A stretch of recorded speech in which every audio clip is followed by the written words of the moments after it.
dákun màmá Sonia Dàlú jẹ́ pé àgbẹ̀ òyìnbó pọ̀ and sísá Fọlákẹ́ méjì ràn wá lọ́wọ́ ṣe wá ṣáájú ní àmàwò sàárè. I describe myself as an urban farmer. I used to be a very big time farmer too.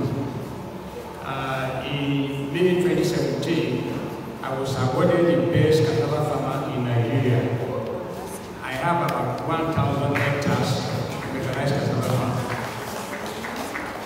But due to some challenges, I could not go to farm very well. So I decided that there are a lot of things we can do as a farmer. And there's a lot of things we can do to address what Sister Falakemi said, the stress in time of economic downturn. And that is when you look around, you see there are a lot of things we can do. Ọ̀pọ̀lọpọ̀ kan ló wà láyìíká wa tí a lè fi ṣe nǹkan ọrọ̀ ajé. Ṣùgbọ́n àsìkò péréte ni mo ní, màá ṣàlàyé àwọn kankan fún yín. Ọ̀pọ̀lọpọ̀ wa ló dàgbà ní oko. Ẹni mọ̀ pé bàtà ń dàgbà ní oko. A ní ẹtí àwọn bàbá àti àwa máa ń pè ní oko ìdílé. Ní àbáyín, ẹ máa gbin ewúro, ẹ máa gbin ẹ̀fọ́, ẹ máa gbin tẹ̀tẹ̀, ẹ máa gbin kúre. Àwọn yẹn tẹ bá fẹ́ ṣe tí màmá bá fẹ́ ṣe lálẹ́, òní ìdìbò à ń lọ sí oko tó jìnnà, oko ìdílé. Oko ìdílé yẹn ní àdàgbé ní urban agriculture. Urban agriculture is described as all agricultural activities that can take place in the city, both livestock and crops, including processing and marketing. And there are a lot of things that you can do in the comfort of your small area. Today, I don't have land, it's no excuse. There are a lot of space around you. There's a lot of space even that your compound and you think is small. Kila alishime, Polokola alishime. Gẹ́gẹ́ bí bá dé, jẹ́ bá yẹ pé ti dé ilé Màmá Moringa rẹ̀, ẹ̀mọ̀ tí mo sọ. Mo ti máa mọ̀ Màmá Moringa ní ẹ̀bí ó ti jẹ́ ẹni ọgbọ̀n ọdún tí wọ́n kọ́ wa nípa Moringa. Kákọ́ bẹ̀rẹ̀ níbi Moringa gan. Moringa is one of the crops you can grow for urban farming. Very useful. You can grow it, you can sell it, you can process it to your own tea. Kila mo kata ti ṣe wọ́pọ̀ gan. Because I told you urban farming includes both livestock and crops. For example, if you get to my house now, that I even learned, partly from Mama Moringa and some other mentors, I grow my mushroom in my house. Oluje kankan ti urban farming, and they require a very small space. 10 room 10 by 10, and if you show you tell my checker 10 to 1. And Mama Moringa produces a lot of produce too. So if you need mushroom, contact Mama Moringa. And they share Johnny on tank kékeré. Jabandele means we didn't get to go see a jar. Do you have a tank 4x4? And they share the 500 that money back. Timova Koni. And they bring get a little bit of spice. I have a lot of herbs I plant around my house. For example, one of the important herbs I will encourage you to learn how to do it is the plant that is called stevia. Stevia is a sweet sugar. It's a sweet plant, and it has no sugar that can give you diabetes, but it's sweeter 300 times than real sugar. And it produces sugar in the. You understand? And the money for eventually, Moti Dagba, Mio Shikaga, Ishibi, urban agriculture. Won't be tomatoes, we live in Mio Nile. She excuse me tomatoes. And the tomatoes in the bottle. What do you mean? We have television one, but I can't prove Tami. Carry Bugama, Nino bottle, we just saw me. Who flat it down for me. Get back the tomatoes, get some more, get present the fancy. Any boy, get back my link to YouTube at Antoniega YouTube. Bugama won't come away, then she. And if we have more apps, don't want to go. It's like we are planting money. For example, I mentioned few. Stevia, gotu cola, oregano, melody maca, melody maca. Today we are one come away and it's a flower pot. Niwajuli, Coco, Jebadele, flour me as spice. And you can do that last small spice. I'm going to tell you, it's no power. Be able to say, and say, no, that's a question for second 2 years. Olùkẹ́dẹ̀rẹ̀ kìí rùn, kìí jẹun, kìí jígbe, ẹ̀yà ẹlòmílẹ̀ kejì gẹ́gẹ́ bá sọ kò nímọ̀ pẹ́ ń sìn.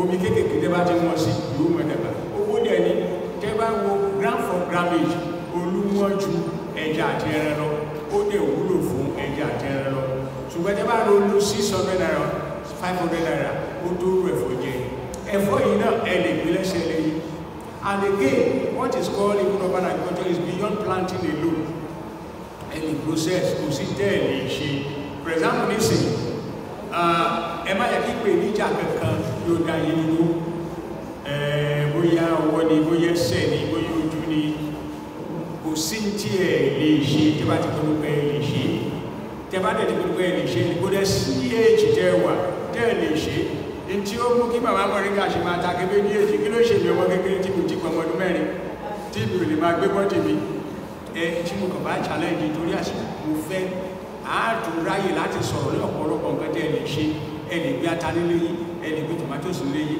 ìbànújẹ́ mọ́nìmọ́ bẹ́ẹ̀ ni tó rí gàrí wa mú kẹ́pà ti rí oúnjẹ ìbànújẹ́ ti tẹ̀ kò ní sí stress ẹ wọ́n kọ́kọ́ fa stress àkọ́kọ́ àìróúnjẹ gidi jẹ yóò fa stress tí ó bá ti so oúnjẹ lé yóò fa stress ọjọ́ yẹn bá ti wà tí gàrí jẹ́ wà nínú kólóbó tẹ́kọ̀dé wà nínú kólóbó ọkàn balẹ̀ ẹ̀rẹ̀lẹ̀ gbí gbogbo jẹjẹ lè jẹ́ kò sí tó ní kẹ máa ní ewúro nínú ilé kò sí tó ní kẹ máa ní efe gbogbo àwọn kan yí owó ní ẹ lọ sí Jumia kẹ lọ gbọ́gbù 100 gram of ewúro gbígbẹ tàbí 100 gram of efirin plant your money bàbá Samuel Olúwatóyè kọ ìwé kan Spice and Herbs ó dùn mí pé láti wọ́ọ̀rì àgbàgbé ìmọ̀nísàmùlé bẹ́ẹ̀ni pé wọ́n mi Olúwatóyè tàbí láti Samuel Olúwatóyè herbs and spice is like growing your money.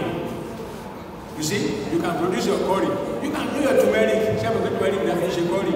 Tí ká àmọ́ mi bá fẹ́ sáré ṣe concoction ní ilé báyìí, tẹ́ bá da turmeric sí rice, ẹ̀ ló fried rice lè jẹ. So ẹ lè kú ẹ̀ tí kò sí tẹ́ ẹ lè ṣe. Nígbà tí àwọn ń dàgbà, iyọ̀ nìkan ni màámi máa ń rà.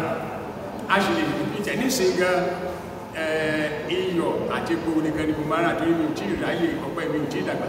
Ṣùgbọ́n ẹ lè gbé igi ọ̀pẹ gan síwájú lé. Ẹ lè gbé agbọ́nsẹ́wé tẹ́ta agbọ̀ngàn ní ìsìn lóje agbọ̀ngàn between 3 and 400 naira ní tí ẹ bá gbé agbọ̀n lè so 30 kì í dẹ̀ pẹ́ mọ́ ní ìsìn àwọn kìíní yòókù wọn ti bá wa ṣe mo ní oko mi tó wà ní oko bẹ́ẹ̀ mo gbé oró ẹ lè gbé oró ọdún mẹ́ta ti wà ẹ lè gbé gbẹ́rẹ́ ẹni tí wọ́n wá láti fẹ̀ gbẹ́rẹ́ kùtù yan já lókè ẹ lè gbé gbogbo ẹ ló ti wà nísìn tẹ́ẹ̀bà ti pẹ́ tẹ́lẹ̀ ẹ pè mí tàbí ẹ pé mọ̀mọ́ gbogbo àwọn nǹkan wọ̀nyí láàfihàn ní ẹ̀ṣẹ̀ ní torí àsìkò orin méjì péré ni màá kọ màá dẹ̀ parí ọ̀rọ̀ mi. alákọ̀ọ́kọ́ ẹ kọ́kọ́ sọ fẹ́ tó wà lẹ́gbẹ̀ẹ́ ni pé alẹ́ tìlẹ́ ìjọba mo sọ yẹ alẹ́ tìlẹ́ má ti fi mi ṣe tìlẹ́ alẹ́ tìlẹ́ aráàlú àkọlùkọ yìí èkejì máa kọ́kọ́ fẹ́ fi encourage ni ẹ má jẹ́ kí ìṣòro kankan tó dá yín lú ẹ ṣáà rí mi báyìí ọlọ́wọ́ rẹ̀ yìí lọ́wọ́ olórí yẹn náà aráàlú alùkọ́ má sọ retí ìlú lọ́jọ́ ìyàwó má gbàdúrà nípa gbogbo orí ẹ̀ ò gbà tó lò gbé gbogbo ẹ̀ Olúwa máa jẹ́ ènìyàn lọ ẹ fọkàn balẹ̀ kò sí kòkíkò tó wọ̀ ó lè ṣe kankan ní òní àwọn tó encourage you just plant one thing ẹ lè ní gbọ́bọ̀ kò yẹ kí vacant land kankan wà lẹ́gbẹ̀ẹ́ yẹn tọrọ ẹ gbé nǹkan sí ọ̀pọ̀lọpọ̀ nǹkan ní ewúrẹ́ òkè ń jẹ ọ̀pọ̀lọpọ̀ nǹkan ní adìẹ òkè ń jẹ gbé nǹkan sí tẹ́bá délé mi mò ń sin adìẹ ìyàwó mi àti ọ̀mì à ń sin ẹja à ń sin olú gbogbo ẹ̀fọ́ tá à ń jẹ kí ló dé tó ibi tó mi fúláwà sí yẹn tí o ti kẹ́ mọ́tò fúláwà ẹgbẹ́ wéjú fúláwà náà ní nǹkan bẹ́ẹ̀ ni ẹgbẹ́ tẹ̀tẹ̀ ẹgbẹ́ ṣọkọ ẹgbẹ́ wúru ẹgbẹ́ mọ̀ríngà ọlọ́run rẹ̀ yìí lọ́wọ́ sọ fún èdè lórí alẹ́ ti lẹ́ you can still do great thing má sọ retí nù lọ́jọ́ ìdánwò má gbàdúrà nígbà gbogbo orí ẹ̀wù gbà tó lò gbé gbogbo ẹ̀bẹ̀ Olúwa máa jẹ́ ènìyàn lọ. Thank you for inviting me to this wonderful occasion. I'm very grateful. We are experts on urban agriculture, and we can train you how to produce your mushroom in a very small area, very profitable, how to produce your grass cutter, your rabbitry or your snailry or how to grow essential spice around you. You can plant your money around your house. I don't have land is no more an excuse. You can produce at least 25% of what you eat around that your small compound. You can grow all kind of vegetable and all kind of spice, medicinal spice that are attracting values even in local and international market. You can reach us on this number 080-380-37674. Let me call it again. That's my WhatsApp number also. 080-380-37674. We can come to your organization, invite us to your salatu, to your fellowship, to your church, to your mosque, and we train the women and even the men. You must know how to do something. We can do something, and you can grow money around your compound. I don't have land, it's no more excuse. Dear an urban farmer today, let us produce what you are going to eat, at least 25% of it. God bless you. I would like to come to your organization again. Congratulations. Happy anniversary. My name is Tony Egba. Wonderful.